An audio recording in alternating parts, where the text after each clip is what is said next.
this day at for so many blessings na pinagkalob niyo po sa amin, Lord. Naway, ikinagalak niyo po ang aming kinantang praising songs, Lord. We offer it to you, Lord, for our gratitude to you for all the blessings and for the love.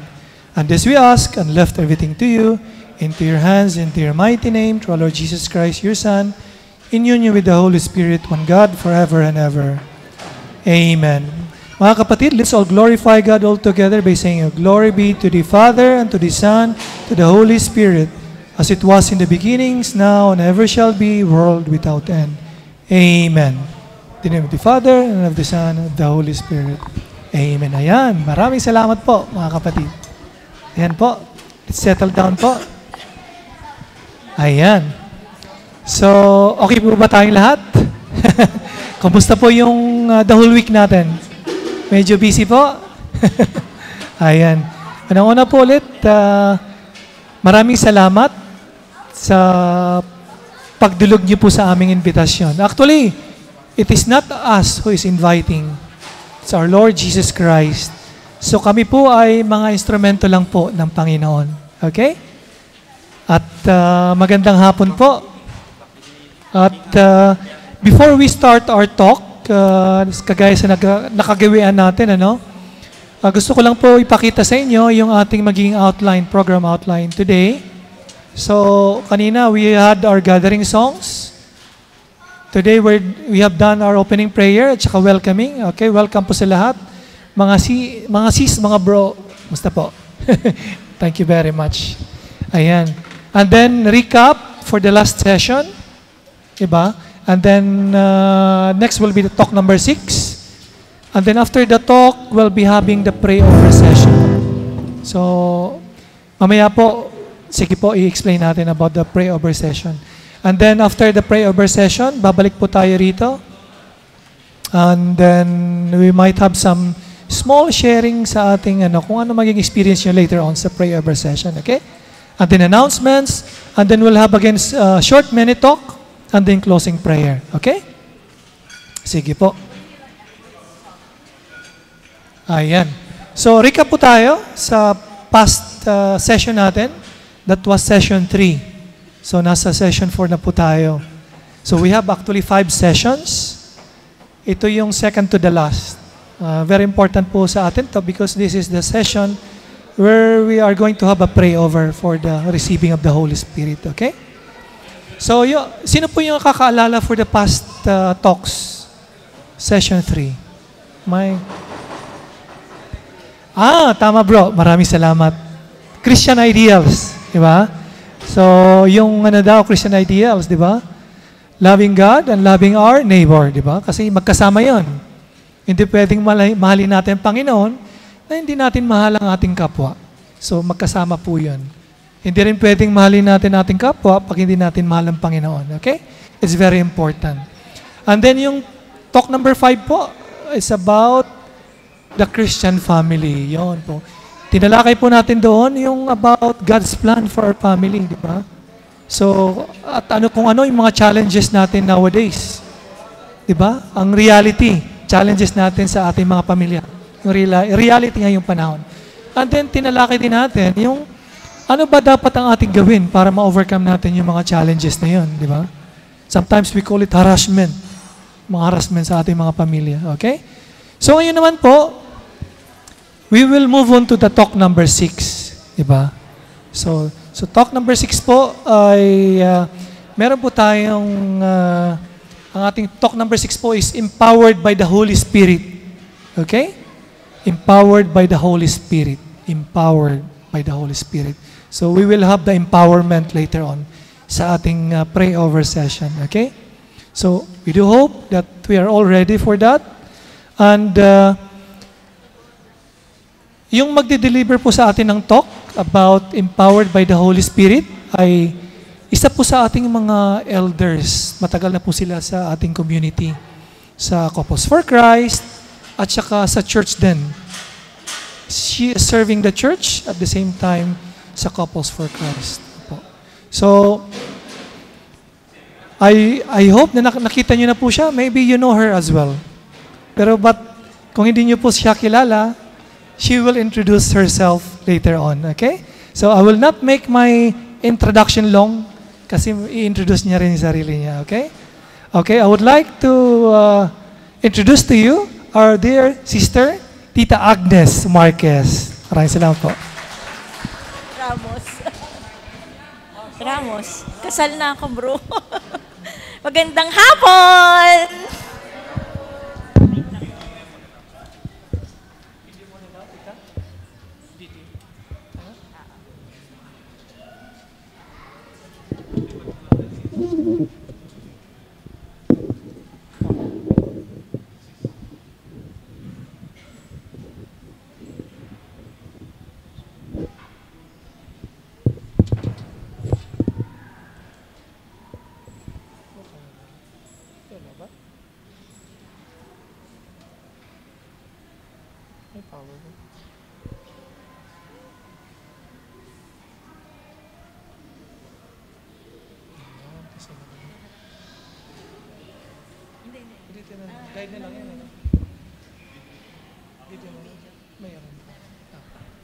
Sige. Magandang hapon po. Ako po si Agnes Marquez Ramos. Kasi kasal na po ako. Marquez nung dalaga. So baka nakikita niyo ako sa church. Pakalat-kalat po yung pagmumukha ko dyan. Pag kailangan niyo ng appointment kay Father Thomas or kay Father Joby na siya na ang parish priest. Kailangan sa binyag. Kailangan ng papabless ng sasakyan, papabless ng bahay, or ang anak nyo is joining catechism classes. Kasi ako po ang principal sa catechism classes, catechism coordinator, and we are serving CFC as yung asawa ko at saka ako po as church relation officer, and at the same time ay household leader din po kami.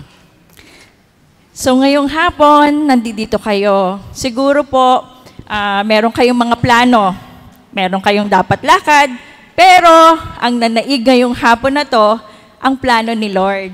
So sabi ni Lord, dito muna daw tayo. Kasi, meron tayong gagawing isang mahalagang activity na kailangan yung pagdaanan bago kayo matapos sa CLP. At ito nga po yung empowerment. Okay po? So, panoodin po natin itong video na to and we'll proceed with a discussion on the Holy Spirit.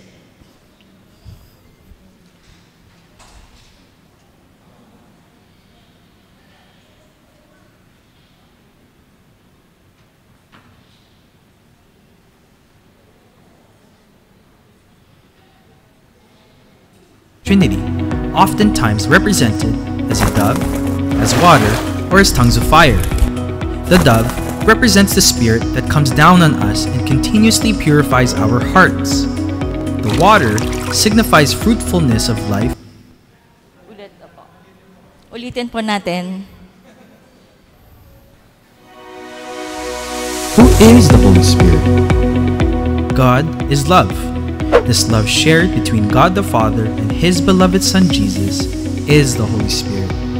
He is the third person of the Holy Trinity, oftentimes represented as a dove, as water, or as tongues of fire. The dove represents the Spirit that comes down on us and continuously purifies our hearts. The water signifies fruitfulness of life given in the Holy Spirit, while fire symbolizes the Holy Spirit's transforming energy and renewing action. The Holy Spirit gives us the graces that we need to live our lives as Christians.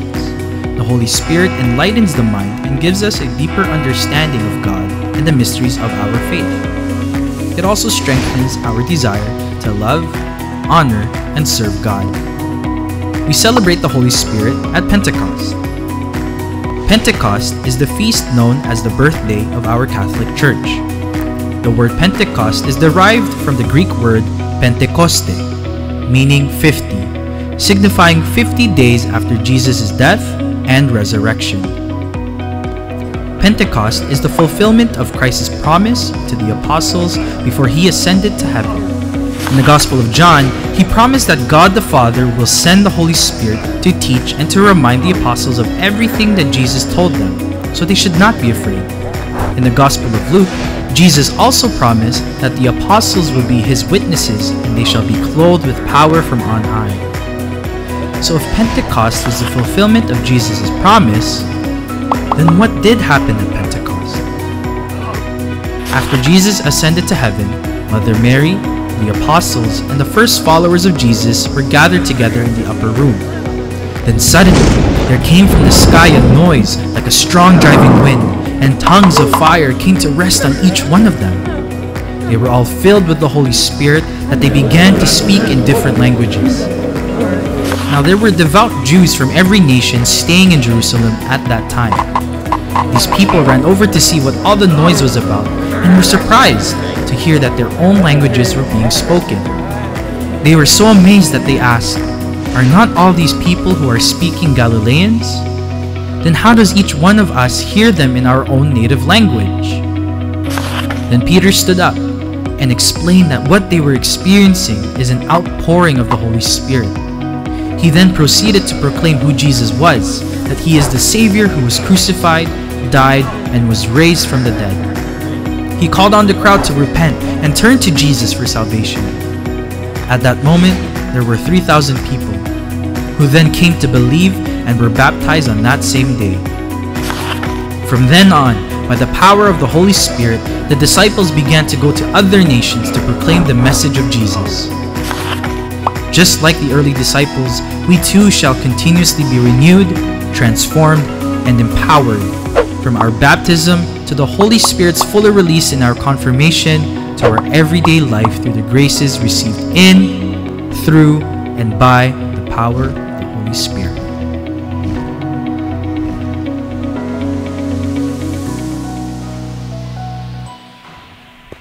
Okay. Clear po yung video? Naintindihan po natin? Sige, tapos na po ako. Joke. Hindi po. Ngayong araw pong ito ay pag-uusapan natin yung Holy Spirit. Kung ano po yung role nito sa buhay natin and gaano siya kahalaga. Ano po? Okay. So, empowered by the Holy Spirit, ito po yung tawag sa ating session ngayong hapon na to. Talk number 6. Importante po siya dahil malapit na po kayong matapos dito sa CLP. Okay?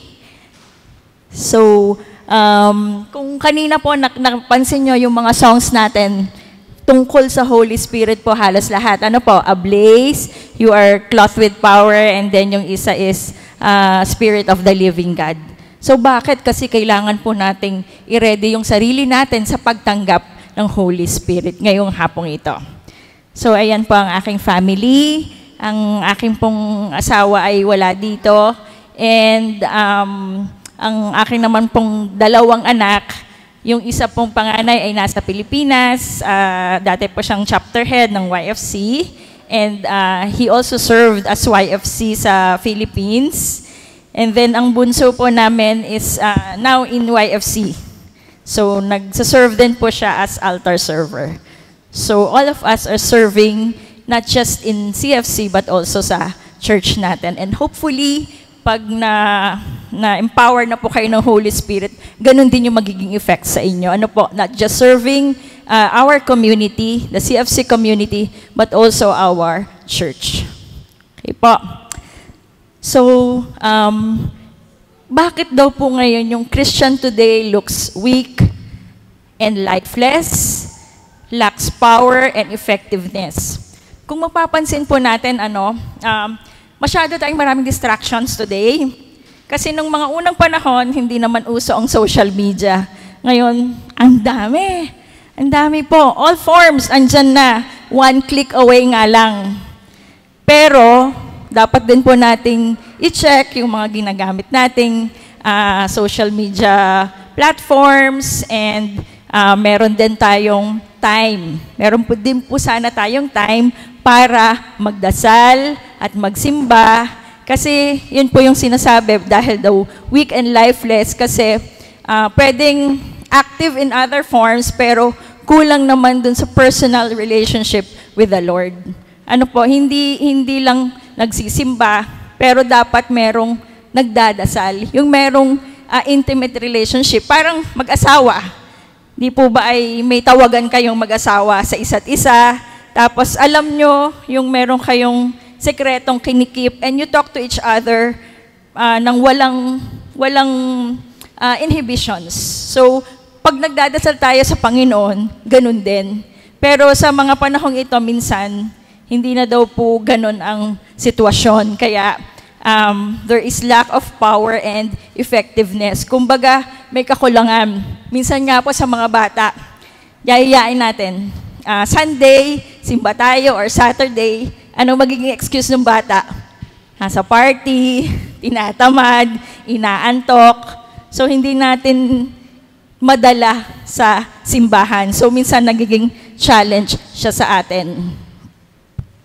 Pero nung mga unang panahon, yung early Christians, they were dynamic, strong, and attractive.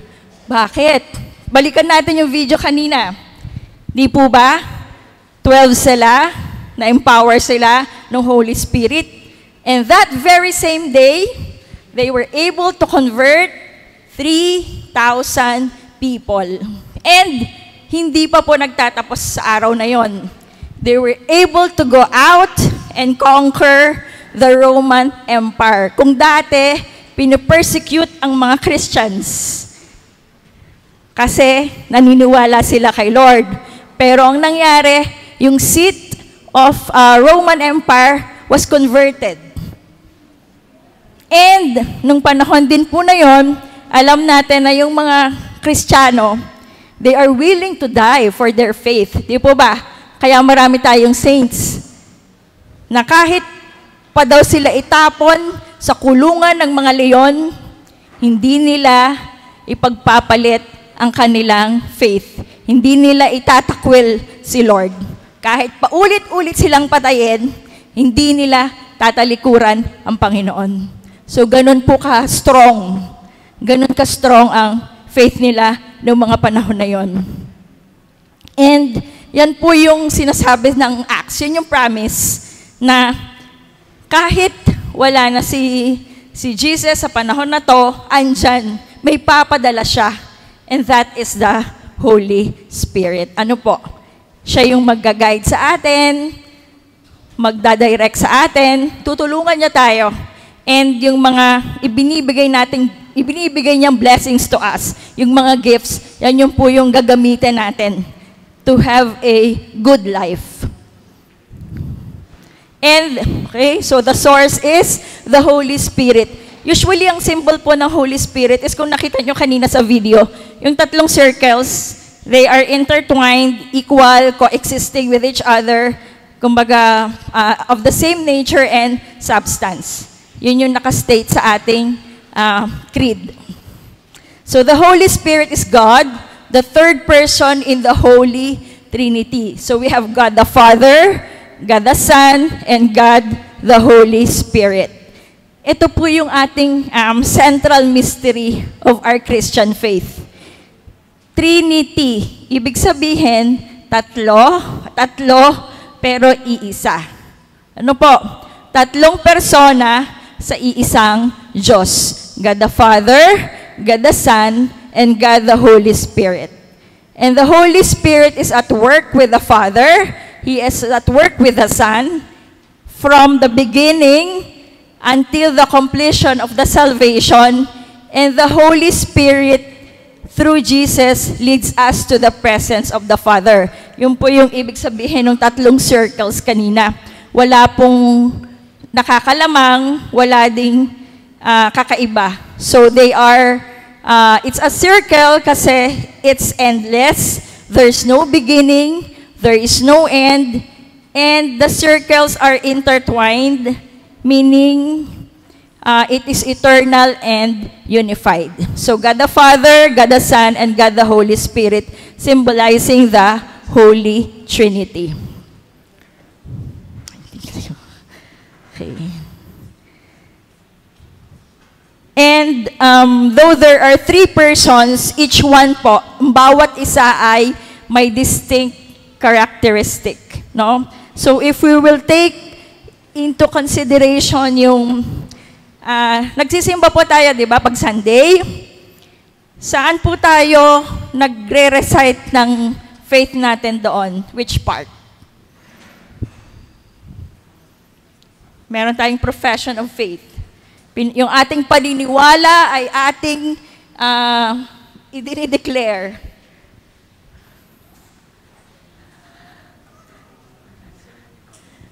After po ng sermon ni Father, which part po kaya yon? Sirit na kayo? Apostles' Creed, yes! Tama po, Apostles' Creed. Actually, dalawa po yun, isang Nicene Creed and Apostles' Creed. Pero basically, halos isa naman ang nakalagay doon. So sabi, to believe in the Holy Spirit is to profess that the Holy Spirit is one with the persons of the Holy Trinity, consubstantial with the Father and the Son. So pareho po yun. With the Father and the Son, He is worshipped and glorified. So we worship God the Father, God the Son, God the Holy Spirit, and they coexist with each other. So pag tayo ay nagdadasal, po, yan, pag tayo ay nagsisimba, dinadasal natin na Apostles' Creed or Nicene Creed, sana po yun ay nanggagaling sa puso. Kasi dinideclare natin ang ating faith. I believe in God. I believe in Jesus Christ. I believe in the Holy Spirit. Ano po? So yung tatlong yon, yan yung mga pinaniniwalaan natin. And basically, yan po ang ating pinakabuhay bilang Kristiyano. Okay. So the Holy Spirit is the Lord and the giver of life. The Spirit is revealed to be both a person and a divine. He is depicted as bearing witness, establishing a covenant, referred to the Lord, and forgives our sins. Kaya nga po, pag nagdadasal tayo ng Apostles' Creed or Nicene Creed, lagi nating sinasabi, the Holy Spirit is the giver of life. Balikan po natin yung kwento ni Mama Mary. Yun po. Sa Luke chapter 1 verse 35. And the angel answered her, the Holy Spirit will come upon you, and the power of the Most High will overshadow you. Therefore, the child to be born will be called Holy, the Son of God. So, hindi lang po ang Holy Spirit nagga-guide. Sinasabi nga siya na the Lord and the giver of life. Ano po, nung nag-appear si Angel Gabriel kay Mama Mary. And the Holy Spirit is Paraclete. Ano pong ibig sabihin ng Paraclete? It's a term, a Greek term parakletos, meaning to exhort or to ask for assistance. Ano po? Kasi pag ang Paraclete, ayan, ang dami niyang meaning. So, ang Holy Spirit is a guide. Yan ay ating guide, ating katulong, ating gabay. Ano po? Nagbibigay sa atin ng kalakasan. Siya ay isang kaibigan. Kaibigan na nag-guide sa atin para tayo ay magmahal, sumunod sa Panginoon, at bring back the glory to Him. Siya din po ay isang defender, magtatanggol sa atin. Sa oras na tayo ay tinutukso, nandiyan ang Holy Spirit. Hindi naman kailangan magdasal ka ng mahabang-mahaba. You just make the sign of the cross. That makes us different from other denominations also. Kasi tayo lang ang sa sign of the cross. Kasi naniniwala talaga tayo sa the Holy Trinity. So, minsan, siguro napapansin nyo, merong iba pag dumadaan ng church or pag kailangan talaga lang natin ng tulong, magbabiyahe, magsa-sign of the cross, tas start yung car. Meron namang bago mag-take ng exam, magsa-sign of the cross, Lord, help me.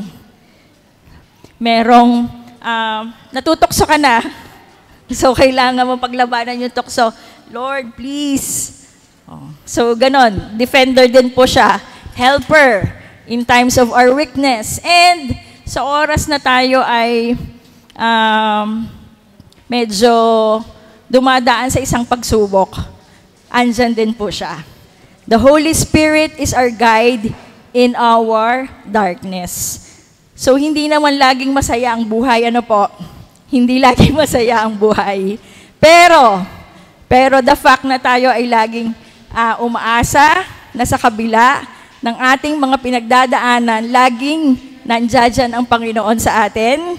The Holy Spirit will always guide us to be hopeful also. Na ngayon lang to at kinabukasan, lilipas na rin yan. An advocate. So, helper, counselor, advocate. Ay, yung advocate po, naririnig niyo na ba yung advocate? Usually sa legal term, tumutulong din. Basically, nag-help din po siya. Pero usually, nung unang panahon ang ginagamit, advocate used as a helper in legal terms. Pero ngayon, gano'n na din po ang meaning nung tumutulong sa atin. And then last, comforter, giving us strength. So nasabi ko nga kanina, hindi laging joyful yung ride natin. Ano po? Meron tayong times na bumpy talaga yung pinagdadaanan natin. But, with the help of the Holy Spirit, bibigyan niya tayo ng kalakasan. Okay. So, bakit kailangan po natin yung Holy Spirit? Bakit kailangan nating ang presensya niya? Kasi po, life in the Holy Spirit is very important dahil ito ang plano ng Diyos para sa atin. Hindi niya tayo iiwan. Di po ba, sabi ni Jesus, babalikan ko kayo. May susuguin ako para tulungan kayo bago siya umalis dito sa earth. And ang pinadala niya is the Holy Spirit. So when we receive the Holy Spirit, nagkakaroon tayo ng mas malalim. Ano po? Mas malalim na union with God. So mas malalim na pananampalataya at malalim na relasyon sa ating Panginoon. And kailan po ba natin nare-receive yung Holy Spirit? First time. Okay, baptism. Na-receive natin siya nung tayo ay bininyagan at winelcome as members of the church. Pero hindi po doon yon nagtatapos. So, kung tayo ay na-bless na, natanggap na natin yung mga gifts, kailangan natin itong pagyamanin. Kailangan nating gamitin, kailangan nating pagyamanin. So, pagkatapos ng baptism, ano pong sunod? Confirmation. Okay, sa kumpil, meron din po tayong natatanggap ng mga gifts. And from that gifts na natanggap natin, itong mga gifts na to ay magbubunga. At doon natin maiipakita na tayo ay lahat ay likha ng Diyos at kawangis niya. So tayo ay mabubuti. Basically, we are good kasi we were created in the image and likeness of God. And meron tayong mga gifts na natanggap para tulungan natin ang isa't isa din na maging mabuti. These gifts, these manifestations are like love, joy, peace, yung mga ganun po. And so, we now develop a new relationship with our Lord. So, a new nature. Kasi meron na tayo, binigyan na tayo ng maraming gifts, maraming regalo na naibigay na sa atin. And with that,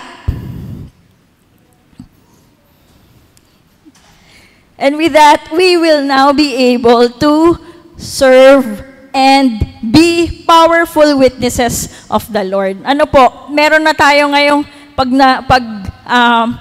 naranasan natin yung kabutihan ni Lord sa buhay natin. Na-empower na tayo para i-share sa ibang tao yung kabutihan niya sa atin. That would also inspire other people. Di po ba? Kasi hindi naman tayo basta tumatahimik lang na, ay Lord, salamat. Marami pong salamat. Minsan nag-iingay tayo na, alam nyo si Lord ang bait kasi binigay niya sa amin to. Kasi ganito siya. Kasi tinulungan niya kami. Ano po? So, nagiging witness tayo sa kabutihan niya. Sineshare natin yung blessings ni Lord sa ibang tao by not just yung mga meron tayo, material things, but also through this testimony. Kasi, maano po yun, malaking bagay. Malaking bagay din na naitulong yung mga kwento na ganon. Kasi it would inspire people. Malay nyo, pinagdadaanan din niya yung ganong sitwasyon. And pag nakwento nyo, mas nagiging positive po. Nagkakaroon ng stronger faith yung mga tao na ganon. So we will become effective witnesses of God's love and grace. And kapag member na po kayo ng CFC, usually sa NatCon, yun yung mga powerful sharing. Talagang matatouch kayo na isinishare po nila yung kabutihan ni Lord kung gaano gumalaw si Lord sa buhay nila. So, maybe next year, pag nagkaroon po ulit ng national conference, you try para maka-join kayo and malaman nyo kung ano po yung sinasabi ko.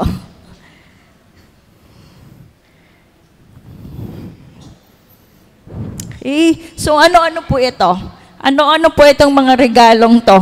Gifts of the Holy Spirit. So, isa-isahin po natin siya. Meron tayong dalawang klase, hierarchical gifts and charismatic gifts. Ano po yung pagkakaiba? Yung hierarchical, ito po yung sa mga pare. Hierarchical gifts are bestowed to the leadership of the church to ensure the continuing presence of Jesus' unique salvific mediation. Kasi po, kailangang ituloy. Yung iniwan ng mga apostoles, kailangang ipasa nila sa mga tao para po continued yung succession nila. So, meron tayo ngayong pare, meron din tayong mga pope, so dire-diretso. Yan po yung hierarchical gifts. Ano po? So, ang nagli-lead po sa atin is our parish priest, tapos higher, we have our bishop, and then we have our pope. So, sumusunod po tayo doon. And then we have the charismatic gifts. So, it enabled the faithful to do evangelical mission, discerning the signs of times and interpreting them in the light of the gospel. So, ano po yung mga charismatic gifts? Sabi dyan, yan. Okay. So, we have 9 charismatic gifts based on 1 Corinthians 12, chapter 1. So, lahat po tayo ay may spiritual gift from the Holy Spirit. Kailangan natin ito para matulungan po tayo sa bawat isa at makapag-serve sa ating simbahan. Okay? So, we have 3 teaching gifts, which includes wisdom and knowledge. We have the sign gifts, which includes faith, healing, miracle, and then revelational gifts, ito po yung prophecy, discernment of spirits, tongues, and interpretation of tongues. Bakit po natin to dinidiscuss? Kasi mamaya, pag kayo po ay pray over, ito po yung mga gifts na hihilingin ninyo na ma-develop po sa inyo. Pero huwag kayong mag-alala kasi kung halimbawa hindi pa naman siya agad mag-manifest ngayon, slowly, it will develop. Ano po? Mararamdaman nyo na sa sarili nyo na, ay, meron pala ako nito. Yun. Okay, so simula po tayo doon sa wisdom. So, God's guidance on how to live as a Christian. Ito po yung gusto ng Panginoon para sa atin. Kasi nilikha niya tayo na mabuti. Ayaw po niyang tayo ay maliligaw ng landas o mapapasama kasi mahal niya tayo. So, fina-follow natin, no? I-fina-follow natin yung gusto ng Panginoon para sa atin. Example po, binibigyan niya tayo ng resources. Binibigyan niya kayo ng bawat isa, merong magandang trabaho, may magandang hanap buhay, pero do we manage it wisely? Ano po, kasi alam natin biyaya yan ni Lord sa atin. So hindi dapat natin sinasayang. Dapat inaayos natin ang pagmamanage. And kung binigyan kayo ng talent, di po ba yung mga parables tungkol sa talent, hindi siya dapat tinatago, dapat sinishare. So kung marunong kayong kumanta, marunong kayong kung anong talent po meron, i-share natin. Kasi baka makatulong din yan sa ating mga kasamahan sa community or sa ibang tao na nangangailangan ng tulong. Next is knowledge. Knowledge, speak an understanding of a truth of the mystery of Christ. Ito po yung ginagamit ng mga kagaya ko, katikista at iba pang mga katikista na nasa community. Kasi kailangan po namin ito para maintindihan yung message ni Lord at maituro namin ito sa mga bata. So meron po tayong mga catechist na nagtuturo ng grade 1, grade 2, grade 3, grade 4. So iba-ibang levels yon. And kailangan po natin yung gift of knowledge na maintindihan yon, maproseso at maituro sa mga bata. And yung pagtayo po dito, yung mga speakers natin, meron din po sila nilan. Gift of knowledge, gift of wisdom.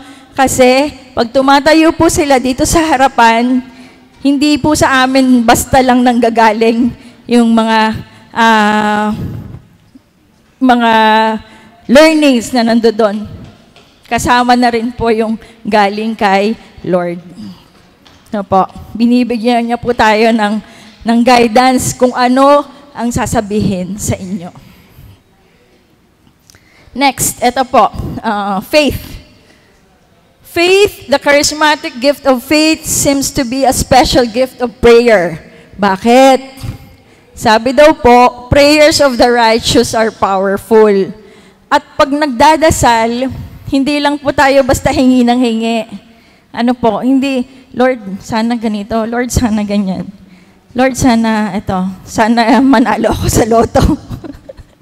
Manalo ako sa ganyan. Hindi po tayo humihingi lang basta. Nagpapasalamat tayo. Nagpapasalamat tayo. Nagpupuri tayo sa Panginoon.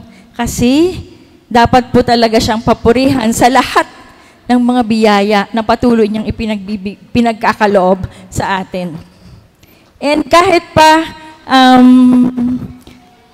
pa po simpleng prayer, hindi lang para din sa ating sarili.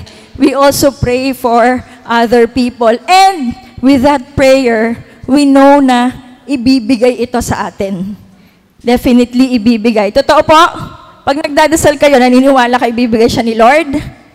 Yes, ibibigay. Hindi siya sumasagot ng no. Sasagot po siya ng yes.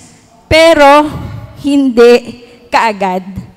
Kasi ang sagot niya is, yes, at my own time. God's time is always a good time. God's plan is always good. So maghihintay lang po tayo kung kailan niya sasagutin yung prayer na yon. Or ang isa pang sagot is, let me give you another one. Mas maganda ito. Mas ikakabuti mo ito. But it's never a no.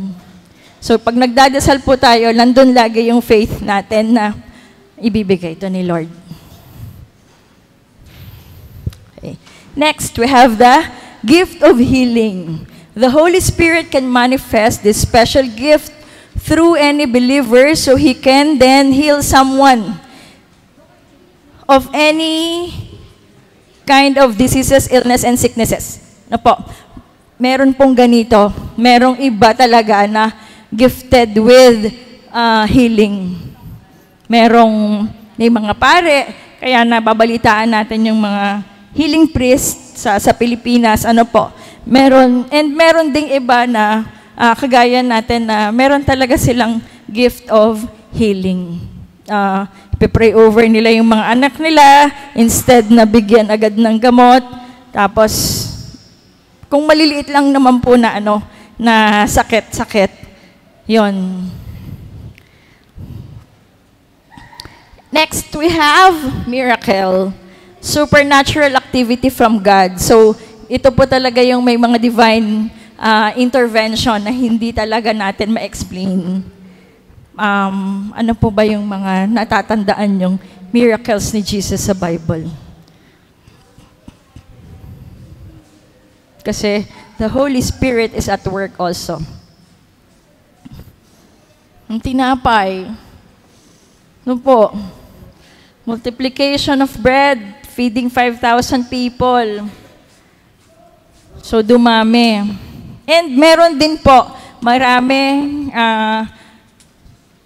miracles na sinasite para i-prove talaga na the Holy Spirit is at work. Yung mga alam natin na naka-recover from, lalo na yung sa mga sakit, yung hindi mo akalain na nakaligtas sa ganong aksidente. Ano po, kunwari, makita natin yung sasakyan, it's a total wreck. Nakaligtas pa kaya ang driver nito? Pero pag makita mo, ay, thank God he is alive. Ano po? So, mga miracles from the Lord. Okay? And then we have the gift of prophecy, gift by which God speaks through a person, a message to an individual or a whole community. Meron po kami dating elder, si Tita Nina. Isa po doon sa mga nakita niya is yung dito. Dati wala pong CFC dito sa UAE. Pero sa vision niya, nakita niya na magkakaroon. And true enough, andito po tayo. So celebrating 32 years na ang CFC. So growing po. Growing. And more are joining. Okay? And then meron pong isa din, kasi we used to serve YFC dati. Nag-serve din po kami dati ng asawa ko sa YFC as YFC coordinator. So meron isa kami doong kaibigan, bigla na lang siyang tumawag. Sabi niya, may pinagdadaanan ka ba? Sabi niya gano'n. I was praying, tapos biglang nag-appear daw yung face ko sa kanya nung dadasal siya. Sabi, so nag-usap kami, ganyan. Tapos, kinuwento ko nga na may sakit sa family. So, sabi niya, okay, so kasama kayo sa prayers ko. Sabi niya ganyan. So, may mga ganon. May mga ganong gift of prophecy. Ano po? Next, discernment of spirits. So the gift by which a person tells whether in a situation what is at work. So simply, we surrender everything to God. No po? Ano pa man yan, Lord, bahala ka na dito. Kung if you are about to decide on something, you always ask the Lord for help. Holy Spirit, tulungan mo po ako. Guide me on this. Tama po ba? Ito po ba yung naaayon sa kalooban nyo? And then we have, tongues. A gift of praise that is meant to enrich our prayer. Kung nakarinig na kayo ng tongues, nakarinig na po kayo, mag-tongues. Shalalam, ganyan. Parang hindi mo siya maintindihan, unintelligible and unrecognizable murmurs, no? Pero these are powerful po. These are powerful prayers na nakakarating kay Lord at hindi nababasa ng ating kalaban. So kung sa military code po, meron silang mga sariling codes para hindi ma-intercept ng kalaban, itong tongues, ganun din po ang effect niya. So, powerful din siya. Kaya, kung mabigyan man po kayo nitong gift na ito, just practice it po. And then we have the interpretation of tongues. So, hindi lang yung nagtatangs, pero yung nakaka-interpret. Kahit siya ay sinasabi nating unrecognizable, may mga tao po na nabibigyan din ng gift na kayang ma-interpret kung ano yung sinasabi. And siguro this was at work doon sa ating mga apostles nung panahon na yon. Kasi different languages, pero nagkakaintindihan sila. Ano po? Nagkakaintindihan sila kahit iba-iba yung sinasabi nila. At they were able nga to convert 3,000 people at that moment. So the gift of tongues is a common experience when we receive the Holy Spirit. And it is an important first step and open the gateway to a fuller life in the Spirit. So kung kayo man, mamaya po when you receive the Holy Spirit, anuhin nyo din sa sarili nyo kung ito po ay inyong na-receive. And if na-receive nyo, pwede nyo naman siya pong i-practice. Pag tayo ay nag-worship, ibigay nyo kung na-receive nyo po siya. Kasi sabi ko nga sa inyo, hindi ito nare-recognize ng ating kalaban. So, we should all desire and ask for the gifts of tongues. And paano po siya ginagawa? Ano lang, you praise God with your own words, tapos the Holy Spirit will flow and guide you. Basta maano na po niyo siya, mararamdaman niyo siya. Tapos pag ginagawa niyo siya, you just focus on the Lord and utter your prayer kasi it comes from your heart naman. And don't worry kung hindi naman niyo po ito, kung hindi nyo naman po ito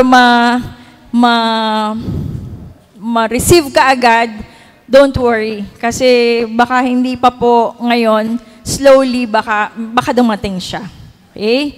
So, enkindling the gifts, ano po yun? Enkindling the gifts and the power of the Holy Spirit, pukawin natin. Pukawin natin yung mga natutulog na nandiyan, na nabigay na naman sa atin nung tayo ay bininyagan at kinumpilan. So, kailangan lang po nating pukawin, enkindle yung mga gifts na yan para sila ay mag-manifest and eventually, mag-manifest sa atin. So, enkindling of the gifts and the power of the Holy Spirit will be in the form of a pray-over session. So, pagkatapos nito, yun po yung gagawin nyo ngayong hapon. Para enkindle nga, yan, pukawin ang ating, or palingasin.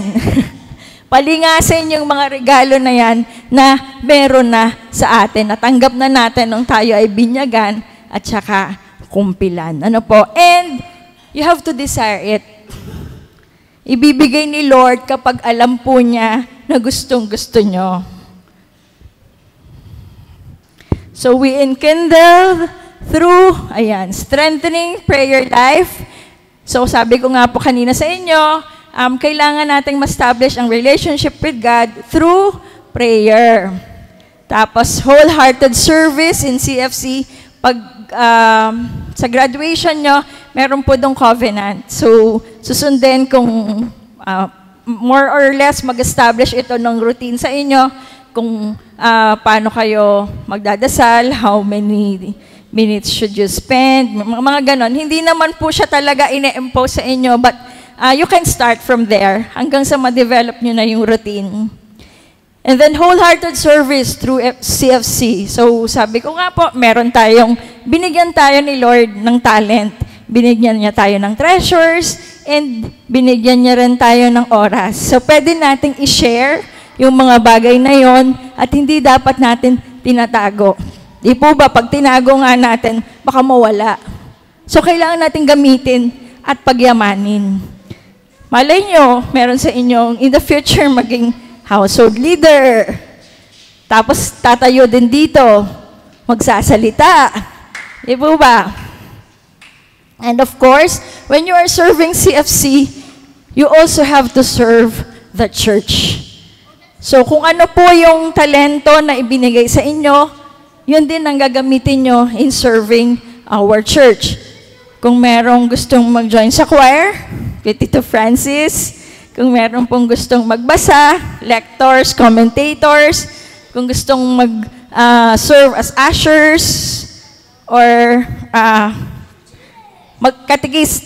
magtuturo sa mga bata, pwede din. So maraming ways, maraming ways na tayo ay mag-participate sa ating simbahan. Okay? So God offers a new life to us. So after this, after po ng inyong pray over, meron kayong matatanggap na regalo. So you have to desire it, and hindi lang po basta i-desire natin, but also let's continue to use it. Gamitin po natin, pagyamanin natin para makatulong tayo sa ating kapwa at magiging way po nun para tayo ay ma-renew. No po? So, we need to be open and desire it with all your heart and have faith that you will receive it because God has promised it. So, you have to experience your own Pentecost. Ano po? Pentecost, going back to the video, you have the outpouring of the Holy Spirit. And bakit pa sinasabi, there is no Pentecost without the Virgin Mary. Virgin Mary was an example. Kasi nung natanggap niya yung Holy Spirit, ano po, lagi siya, yes Lord, yes Lord. Ano po, nung nag-appear sa kanya si angel, yes Lord ulit. Nung tumutulong siya kay Jesus, yes Lord lagi. So sana po ganun din tayo. Ano po, she is a model in faith, and let us ask Mama Mary's powerful intercession and protection para ituloy po itong pagpapatibay ng mga regalo na matatanggap nyo with the pray over session. So through the Holy Spirit and His gifts, we may be able to give our yes, just like Mama Mary. And with that, may God be praised. Thank you po. Ayan, thank you po, Tita Agnes, for the well-said talk about empowered by the Holy Spirit. So, ano po yung natutunan natin? Anything to be shared? Natutunan natin about the talk of Tita Agnes? Ayan. But anyway, ang next part po natin is yung pray-over session. Diba? So, we will be having pray-over session. Tapos,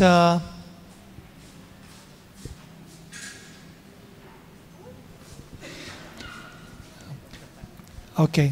So we will have the pray-over session, but before that, we will prepare you. Kakanta muna tayo. So we will prepare you. Kakanta po tayo so that we may be able to focus yung pray-over para sa atin. Ano? So we will sing, di ba? Anyway, these are just the groupings. Medyo na bago na yan. Meron kasing mga specific locations kung saan bawat isa sa atin ay dadalhin doon sa pray-over area. May mga tayo. So yung magpe-pray over po sa inyo, yung mga GDLs nyo. So don't worry. So ipagpe-pray po nila, yung mga nakasulat doon. Okay? So, dito lang po tayo while we are meditating. We're going to sing some songs to, for our meditation. Tapos yung mga brothers po natin, they will come to us, approach us, and they will bring us to individual areas kung saan magaganap yung ating pray-over session. Okay? Sige. So, Tito Francis will help us to have those praising music.